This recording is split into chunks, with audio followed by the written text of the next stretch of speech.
Hola, nuevamente, soy Eter Maldonado Molina y vamos a dar continuidad a la videoclase anterior donde hablamos de las técnicas exploratorias como ser la inspección, la auscultación, la palpación y la percusión.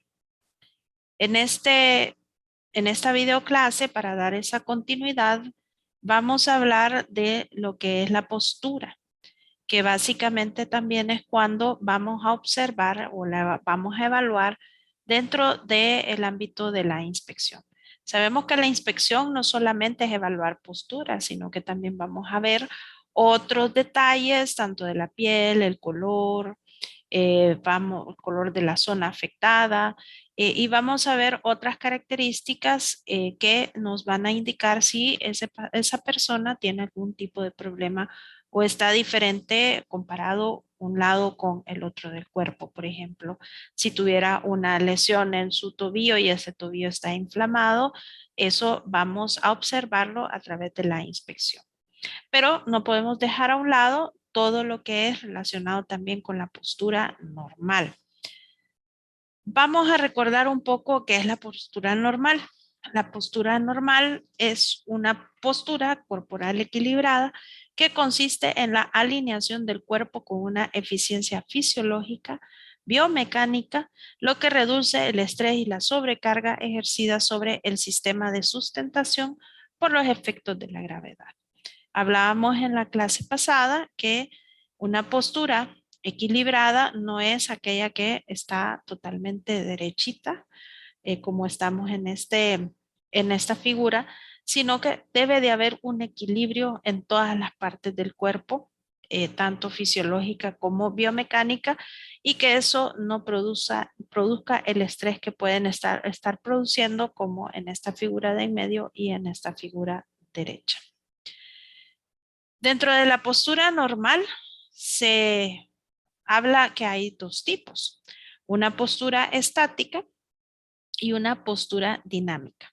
La postura estática se refiere a cómo se mantiene el cuerpo cuando no está en movimiento.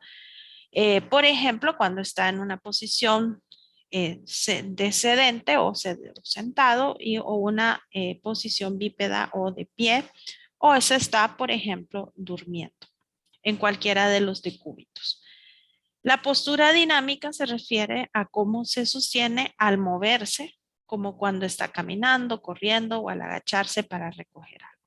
Es decir, la persona necesita hacer un movimiento y por lo tanto también ver cómo puede hacer ese movimiento, qué músculos intervienen, cuál es la postura de las rodillas o cuál es la postura de la columna, cuál es la postura de los brazos, de la cabeza. Y de esta forma vamos a evaluar también esa postura dinámica.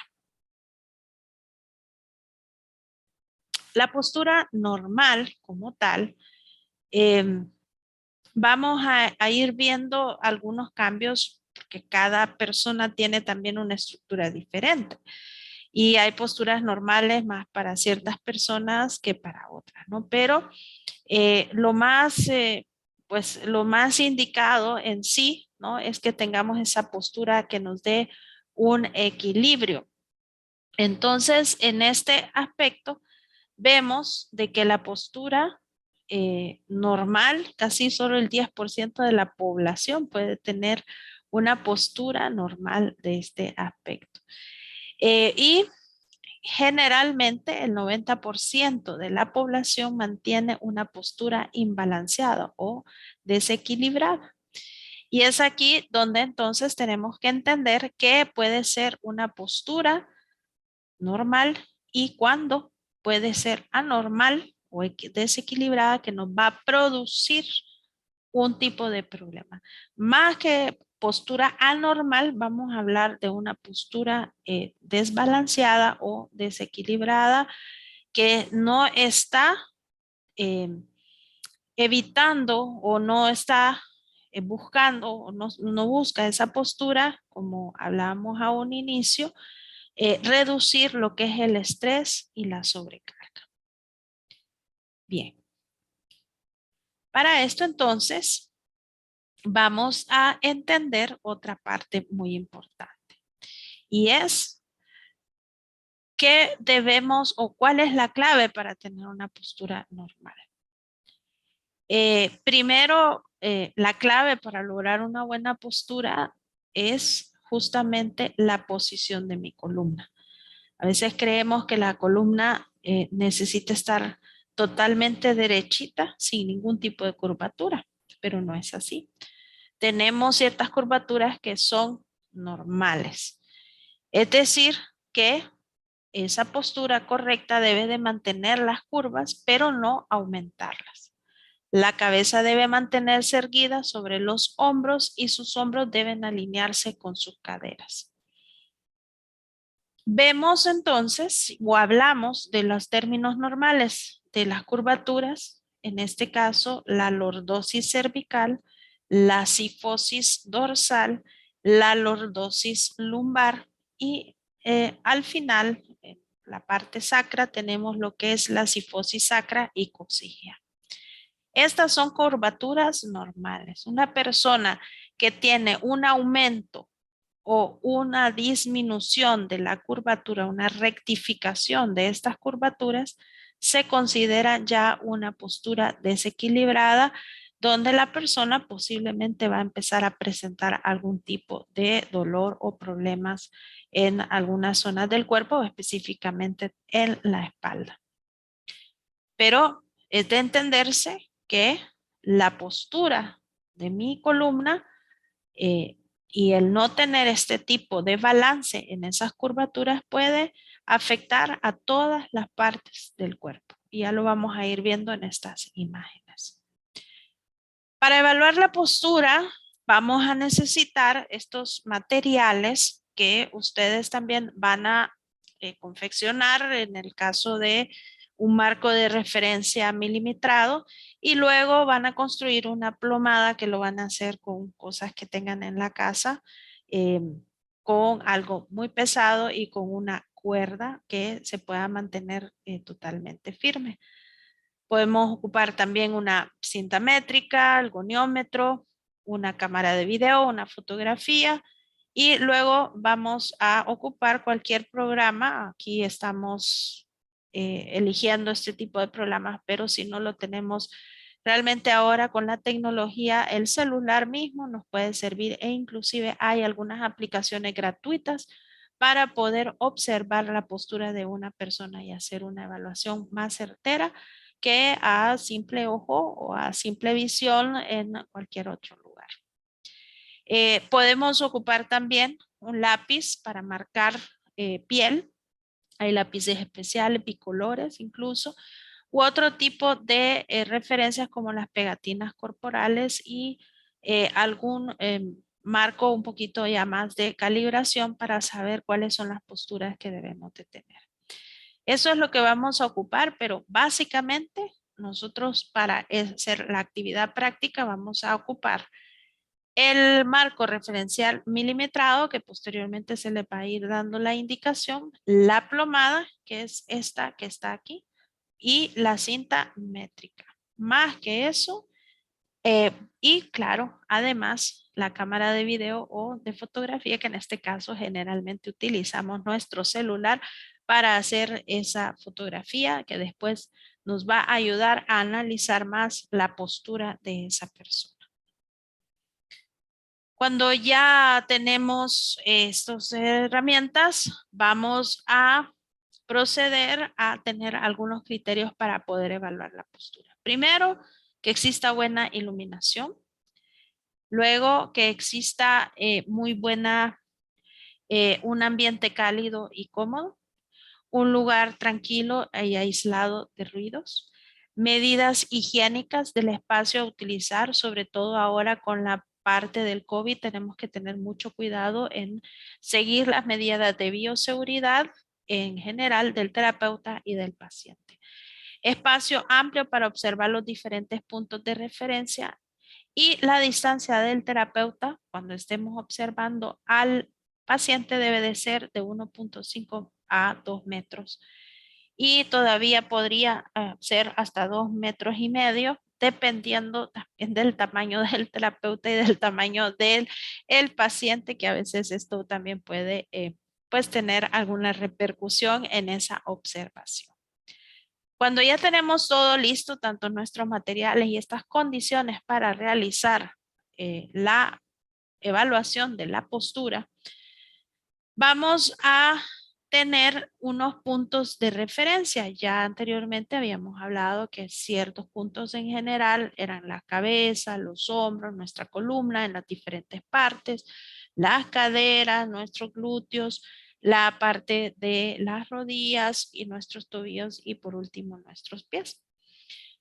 Pero en cada una de estas partes hay ciertos puntos de referencia que también son importantes, ¿no? Ustedes los van a ir leyendo poco a poco. Si no se saben algunas de estas referencias, hay que ir nuevamente a la anatomía y recordarnos cuáles son esos puntos de referencia. ¿Qué vamos a hacer? Vamos a guindar la plomada. Vamos a alinear la plomada ideal, es decir, esta plomada cuando tiene el peso, ¿sí? Hemos visto a los albañiles cuando la utilizan, es porque tiran una línea recta donde van a poner la línea de ladrillos o donde tienen que hacer lo que van a hacer de albañilería para poder construir lo más recto posible y lo más alineado con otra superficie. En este caso, la plomada debe de estar también guindada y el paciente atrás, en este caso, que está de lateral, va a tener la hoja milimetrada. Para que así nosotros podamos tener esa referencia más exacta de cuánto hay de diferencia si es que hay una deformidad o una asimetría. Y la plomada también nos va a servir para que esa plomada tiene que pasar por los puntos que justamente salen en estos puntos superficiales donde la plomada tiene que pasar. ¿Qué pasa si de repente no pasa por la oreja, sino que la cabeza está mucho más para atrás? Ya significa que hay una diferencia en lo que es esa parte del cuerpo y puede haber una ¿cómo se llama? Una mala alineación de la cabeza, tanto para hacia adelante o hacia atrás, ¿no? Entonces, la plomada la vamos a colocar y el paciente se va a colocar, por decirlo así, entre la plomada y el papel milimetrado. Acá vemos los puntos de referencia que se deben de tomar en relación a cuando estamos viendo al paciente en la parte posterior y también en la parte anterior por donde tiene que pasar esa plomada. Y acá ustedes podrán ver esas estructuras anatómicas de las cuales vamos a hablar un poquito más también. ¿Cómo vamos a evaluar? Bueno, vamos a ir segmento corporal por segmento corporal, ¿sí? Segmento corporal por segmento corporal. Si es del cuello, vamos a observar en el plano anterior unas cosas y en el plano posterior vamos a observar otras cosas o a veces se van a observar las mismas cosas pero desde una perspectiva diferente, ¿no? Entonces en este aspecto vamos a ir viendo que también, por ejemplo, vamos a agarrar la rodilla. En la rodilla yo puedo evaluar en el plano anterior, es decir, de frente al paciente, voy a poder observar si hay un valgo, un varo, una torsión tibial o una alineación de la rótula, cosa que no voy a observar en la parte posterior. ¿Por qué? Porque aquí no podemos ver bien la tibia o no podemos ver la rótula, ¿no? Porque estamos en la parte posterior. Entonces, tenemos que ir viendo qué cosas vamos a observar en cada uno de esos lados y de esta forma realizar una buena valoración de la postura y también al mismo tiempo vamos haciendo la inspección porque vamos observando la piel, el color, vamos a observar si hay resequedad, si hay cicatrices, si hay más vellosidad o si hay algún otro tipo de abultamientos o si está inflamado, si hay edema. Todo esto también es parte de que vamos a ir observando durante la inspección. En el plano lateral, de igual forma, no vamos a observar lo mismo que observamos en la parte anterior ni en la parte posterior, sino que ya en esta parte vamos a poder observar, por ejemplo, la lordosis o la hiperlordosis, es decir, las curvaturas. Esto es bien importante que sepan qué tipo de deformidades podemos detectar en cada uno de los lados que estemos valorando a nivel postural. Los puntos de referencia, por lo tanto, acá tenemos varias figuras y donde hemos pasado una línea y vamos a ir viendo qué cosa está alineada o qué no. Aquí lo vemos sin el fondo, sin la plomada, pero hemos tirado una línea verde, ¿no? Que simula la plomada. Entonces, en este aspecto, vamos a hacer la figura y luego también la parte milimetrada nos ayuda a saber cuánto hay más. Miren, si el paciente está bien alineado, bien centrado en esa hoja milimetrada, en esta parte izquierda del paciente hay más espacio que en esta.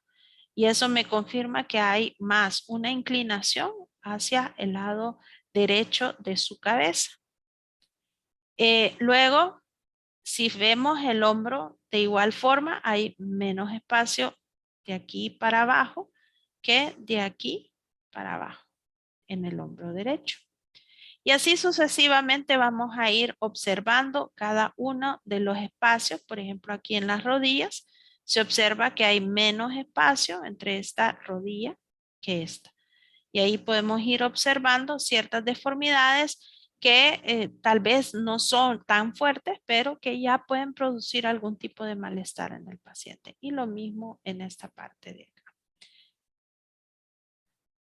Por otro lado, igual podemos ver la elevación anterior, ¿no? De como evaluación anterior, ¿no? De cómo está esta persona de frente y podemos ir viendo también si hay algún tipo de elevación en los hombros o si también su cabeza está más hacia un lado o hacia el otro o de repente hay más espacio o las bolsas de aire también están aquí más pronunciadas o menos pronunciadas o cómo está la rotación de estas piernas o de lo que es ya a nivel de la tibia o dónde es que empieza a haber ese tipo de deformidad. También acá podemos ver que en los brazos hay ciertos espacios que son más amplios que en este lado derecho.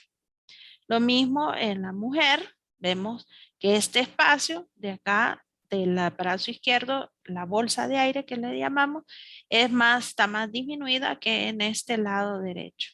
Y esto ya nos va indicando cómo está esa posición de la persona en relación a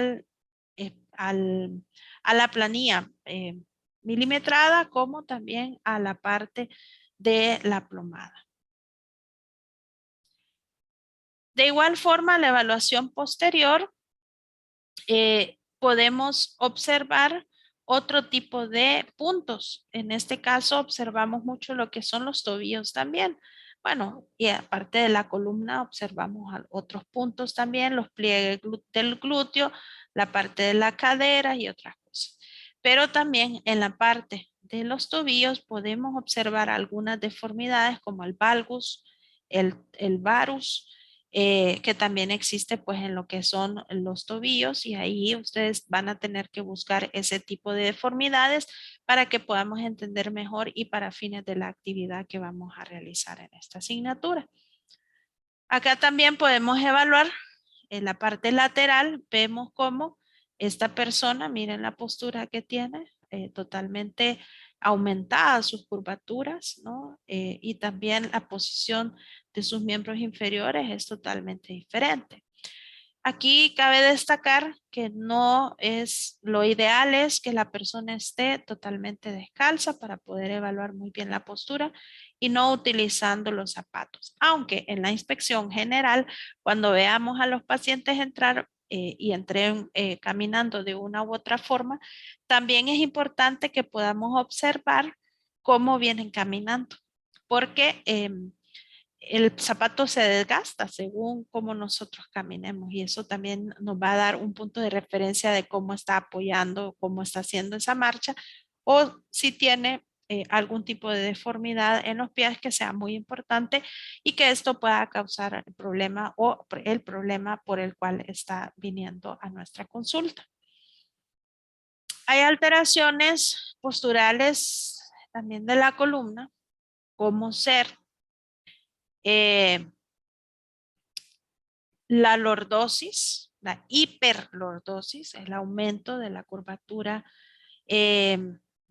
baja, la cifosis, la rectificación inclusive de nuestra columna, la escoliosis y otro tipo de problemas que podemos encontrar a nivel de cada una de las vértebras que también nos producen o que nos pueden producir ciertos problemas. En la parte o alteraciones posturales de la rodilla podemos observar el valgus, el varus y otro tipo de problemas que también nos pueden dar una hiperextensión a nivel de la rodilla. Todo eso ustedes lo van a ir aprendiendo para que lo vayamos asimilando y lo vayamos repitiendo. En la parte de la tibia, perdón, podemos encontrar la torsión tibial externa y la torsión tibial interna. Y no significa que va a haber un valgus o un varus, como lo mostrábamos en esta parte de acá, sino que ya es a nivel de la tibia, del hueso propio de la tibia. Hay una rotación interna y externa. Aquí les dejo también algún tipo de material que ustedes van a poder utilizar en este aspecto. Así que eh, esto pues nos lleva entonces al final ya a las alteraciones posturales tanto del tobillo como del pie, donde también volvemos a encontrar deformidades que salen fuera de la línea o de la plomada, inclusive si la plomada la pasáramos acá, esta línea está fuera de esa plomada. Es decir, tampoco esa plomada nos sirve para saber cuál es la alineación correcta de nuestro cuerpo y cuánto es la alteración que puede tener de esa alineación. También podemos hablar de otro tipo de características de los pies, como el pie cabo, el pie normal, el pie plano, ¿no? Cuándo es normal y diferenciar cuándo es cabo y cuándo es pie plano. Hay otro tipo de pies que pues no los vamos a ver, ustedes lo van a ver también en órtesis y prótesis, amplían un poco más estas deformidades. Y por último vamos a ir viendo la fase también, la fase de la luz valgus, como lo conocemos, Juanete, que hay un nivel de leve a severo, ¿no?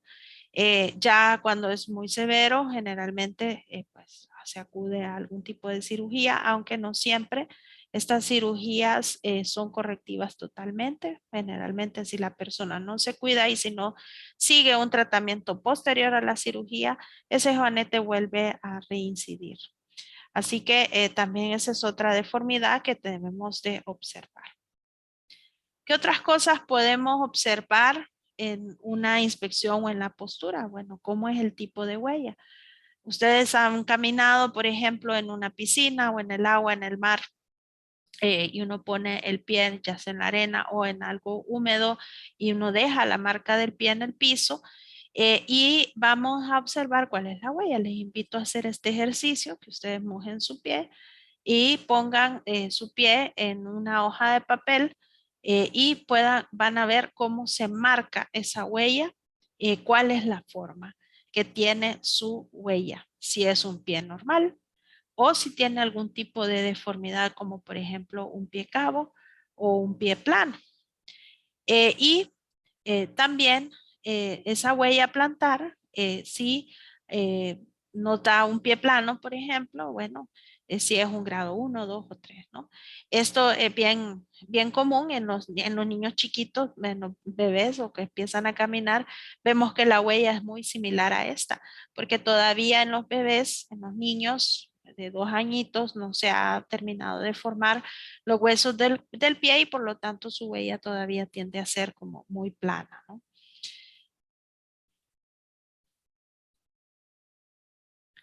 Otro tipo de pie que podemos observar es, bueno, ¿qué tipo de pie tenemos? Obsérvense ustedes y van a ver si tienen un pie egipcio, un pie griego, un pie polinesio. Y de esta forma ustedes van a ir viendo también ese tipo de pies en sus pacientes. No es que sean un tipo de deformidad, pero sí pueden repercutir en algunas lesiones eventualmente o simplemente también en cómo nosotros caminamos o cómo nosotros ponemos el pie y tenemos esa huella plantar. Es así entonces que podemos decir que los desequilibrios posturales en general suelen ser de carácter funcional. Por ello, van a mejorar o suelen mejorar al corregirse utilizando tanto una buena higiene de postura como una correcta prescripción de los estiramientos y de los ejercicios que van a potencializar la musculatura. Aquí es muy importante entonces nosotros saber observar, sabernos la anatomía de pe a pa, como decimos popularmente, decir que nos tenemos que saber todos los músculos, qué músculos pueden estar estirados, qué músculos pueden estar más contracturados, qué músculos no están funcionando, qué músculos pueden estar débiles y por lo tanto producir ese desequilibrio funcional que generalmente podemos tener a nivel postural. Si no hay una deformidad, pues ya permanente, como sí algunas de las que acabamos de ver que a veces se vuelven desequilibrios posturales ya permanentes por ese tipo de patologías que ya no son tan corregibles con una buena higiene, sino que se requieren de otro tipo de tratamiento, inclusive hasta cirugías. Esto es todo. Espero que les sirva y que puedan aprender un poco más de esto para que podamos discutirlo en la siguiente clase. Muchas gracias.